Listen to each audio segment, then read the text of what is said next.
ক্ষমতায় না গিয়েই বিএনপির নেতাকর্মীরা এইটা করতেছে, ক্ষমতায় গেলে বিএনপি কি করবে? একজন ব্যবসায়ীকে চাঁদা না দেওয়ার কারণে দোকান থেকে তুলে নিয়ে গিয়ে এইভাবে মারলো এবং মারার পরে সেই আমরা আদিকালের প্রস্তর যুগের কথা শুনেছি যে পাথরে ঘষে মানুষ আগুন দিত, আগুন জ্বালাতো, শিকার করত, সেই পাথর দিয়ে নির্মমভাবে তার মৃত্যু নিশ্চিত করেছে।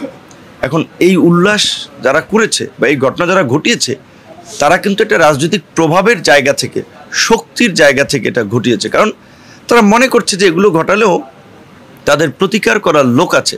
গণঅভ্যুত্থানের পরে বছর ঘুরতে না ঘুরতেই এই রকমের রাস্তায় মানুষ হত্যার উল্লাস কিংবা অহরহ পূর্বের রেজিমের মতোই আপনার চাঁদাবাজি, দখলবাজি, রাজনৈতিক দুর্বৃত্তায়ন দেখতে হবে, এটা আসলে আমরা কল্পনাও করিনি। কিন্তু অভ্যুত্থানের পর থেকে আমরা একটা কথা বারবার বলে আসছিলাম যে যদি বিপ্লবী সরকার বা জাতীয় সরকার না হয় তাহলে এই বিপ্লব সফল হবে না এবং এই গণ অভ্যুত্থানের সুফল মানুষ পাবে না। সেই জন্য আমরা আমাদের দলের পক্ষ থেকে শুরু থেকেই বারবার জাতীয় সরকার গঠনের আহ্বান জানিয়ে আসছিলাম। নানান পরিস্থিতিতে সেটি হয় নাই।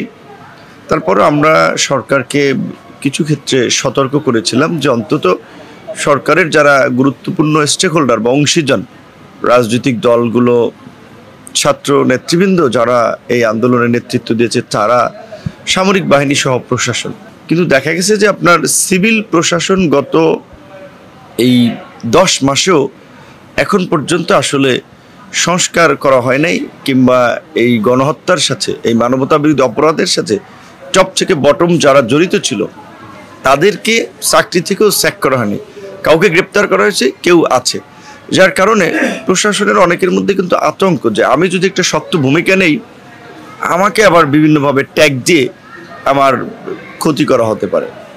যে কারণেও কিন্তু অনেকে প্রশাসনের ক্ষেত্রে, বিশেষ করে আমরা যদি দেখি পুলিশের ক্ষেত্রে, তারা শক্ত ভূমিকা নিতে পারছে না।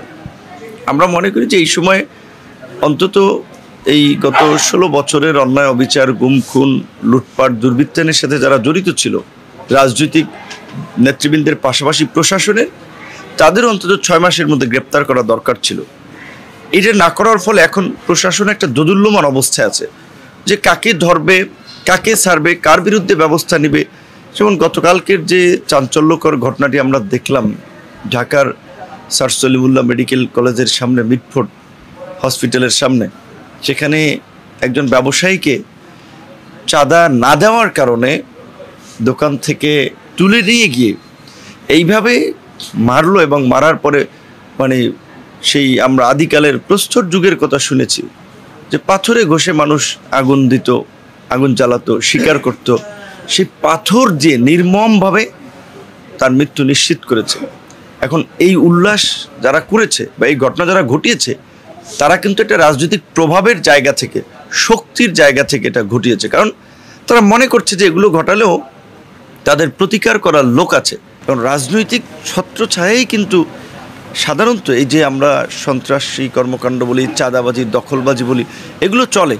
এখন এই গণ অভ্যুত্থানের পরে বিশেষ করে বিএনপির মতো একটা বড় দায়িত্বশীল রাজনৈতিক দল, যাদের সম্ভাবনা আছে আগামীতে সরকার গঠন করা, তো সরকার গঠন করার আগে যদি মানুষ দেখে যে নারায়ণগঞ্জ, গাজীপুর, ইপিজেড, বিভিন্ন ইন্ডাস্ট্রিয়াল এলাকায় ব্যবসায়ীদের হুমকি ধামকি দিয়ে জুট ব্যবসা তারা নিয়ন্ত্রণ করবে, সেটা নিয়ে তারা নিজেরা গোলাগুলি করে মানুষ মারা যাবে, মার্কেট সমিতি, ব্যবসা প্রতিষ্ঠান দখল করবে, মানুষ ব্যবসা বাণিজ্য যারা করে তাদের কাছ থেকে চাঁদা চাইবে, চাঁদা না দিলে একটা ভয়ঙ্কর পরিস্থিতি সৃষ্টি করার জন্য, নিজেদেরকে ক্যাডার, মাস্তান, গুন্ডা হিসেবে উপস্থাপন করার জন্য এইভাবে পাথর ছুঁড়ে আপনার হত্যা করবে। কিংবা নারায়ণগঞ্জে এর আগে দেখেছি নিজ দলের নেতাদেরকেই কাপড় চুপড় খুলে ফেলেছে। তো এই পরিস্থিতি যদি বিএনপির নেতাকর্মীদের হয় তাহলে তো মানুষ শঙ্কায় থাকবে যে ক্ষমতায় না গিয়েই বিএনপির নেতাকর্মীরা এইটা করতেছে, ক্ষমতায় গেলে বিএনপি কী করবে। সেক্ষেত্রে বিএনপির নেতৃবৃন্দের আমি অনুরোধ করব যে তাদের নেতাকর্মীদের লাগাম টেনে ধরা, তাদের নেতাকর্মীরা যে সারা দেশে বেপরোয়া আচরণ করছে, বেপরোয়া কর্মকাণ্ড করছে, এই বেপরোয়া কর্মকাণ্ডের বিরুদ্ধে শক্ত ব্যবস্থা নেন। আমার সাথে ব্যক্তিগতভাবে অনেক নেতৃবৃন্দের ভালো সম্পর্ক, আমরা বলেছি তারা অনেককে বহিষ্কার করছে, ব্যবস্থা নিচ্ছে, কিন্তু রাজনৈতিক বহিষ্কার এবং ব্যবস্থা এগুলো ওরা অনেকে জানে, এগুলো কিন্তু আইওস অনেক ক্ষেত্রে হয়। তো বিএনপির ক্ষেত্রে যেন সেটা না হয়, আমরা তাদেরকে আহ্বান জানাবো। একই সাথে প্রশাসন এবং সরকারকেও বলবো, এখন তো একটা সরকার আছে, এখন তো রাজনৈতিক দলের সরকার না, প্রশাসন আছে। কাজে এই দখলবাজি, চাঁদাবাজি, টেন্ডারবাজি, গুন্ডামি, মাস্তানি, রাহাজানি যারা করছে তাদের বিরুদ্ধে কেন ব্যবস্থা নেওয়া হচ্ছে না? তাদের বিরুদ্ধে ব্যবস্থা